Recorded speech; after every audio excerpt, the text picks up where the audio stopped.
एक कैमरे को सुरंग के अंदर भेजा गया है। मजदूरों से उनकी सेहत की लगातार जानकारी ली जा रही है। साथियों का हाल जाना जा रहा है और उनके लिए खाना और जरूरत की दवाइयां भी भेजी जा रही हैं। जहां एक बंद कमरे में आम इंसान की कुछ घंटों में हिम्मत जवाब देने लगती है, वहां एक अंधेरी सुरंग में इन 41 मजदूरों ने एक दूसरे का हौसला बनाया हुआ है। सुरंग से बाहर आने की उम्मीद और दोबारा परिवार से मिलने की एक दूसरे में आस जगाई जा रही है। इन 11 दिनों की इस पूरी तस्वीर को आपको समझाते हैं। दरअसल ये सुरंग दो तरफ से बन रही थी। एक तरफ डंडाल गांव है। सुरंग की लंबाई 450 किलोमीटर है। सुरंग 14 मीटर चौड़ी है। यहाँ सिलक्यारा से सुरंग में खुदाई चल रही थी और यहीं से वो 41 मजदूर अंदर काम करने गए थे। सिलक्यारा की ओर से 2.5 किलोमीटर तक सुरंग खोदी जा चुकी थी। दूसरी तरफ डंडाल गांव की ओर से सुरंग की 1.5 किलोमीटर तक खुदाई हो चुकी थी।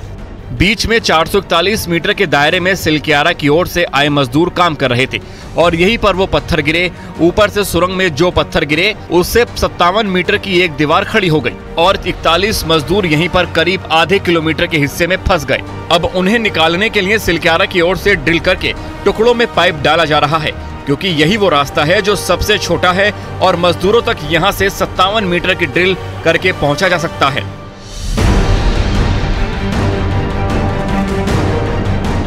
मजदूरों और सबसे बड़े चमत्कार के बीच अब कुछ ही मीटर का फासला बचा है, जिसके बाद उम्मीद की नई किरण, किसी ख्वाब से परे नई जिंदगी और बेबस चेहरों पर मुस्कुराहट की नई तस्वीर दिखाई देगी। कल सुबह से ही हम आपके सामने दावे के साथ कह रहे थे कि कल का दिन बहुत उम्मीदों वाला दिन है, लेकिन क्या हुआ? देर रात होते होते एक ऐसी अड़चन आई, एक ऐसा सरिया सामने आ गया जिसको काटना बहुत मुश्किल था, जिसको पार करना बहुत मुश्किल था।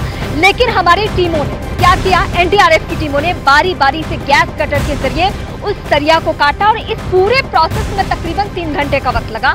हालांकि देर रात ये काम रोक दिया गया था, आज सुबह इस बाधा को दूर कर लिया गया, लेकिन इसके बाद भी जो प्रेस ब्रीफिंग की गई तो उसमें यह कहा गया कि ऐसा नहीं है कि अगर हमने ये बाधा पार कर ली है तो आगे कहीं कोई रुकावट नहीं है। मशीनों ने जब फिर से काम करना शुरू किया था, जब ड्रिलिंग होनी फिर से शुरू हुई थी, तो उसके बाद फिर से कुछ सख्त वहां पे मालूम चला और फिर मशीन का काम रोक दिया गया था। उसके बाद फिर से कुछ देर बाद उसको भी बाधा वो पार करने के बाद अब कोशिश की जा रही है कि ये सब कुछ बहुत ही आसानी से, बहुत ही स्मूथली हो जाए और तब मजदूरों तक पहुंचा जा सके। लेकिन इस बीच जो प्रशासनिक अधिकारी हैं, चाहे वो जिले के डीएम हो, जिले के एसपी हो, सभी चौकन्ना है, सभी अलर्ट है। तो हम अधिकारियों का बयान एक एक करके आपको सुनवाएंगे।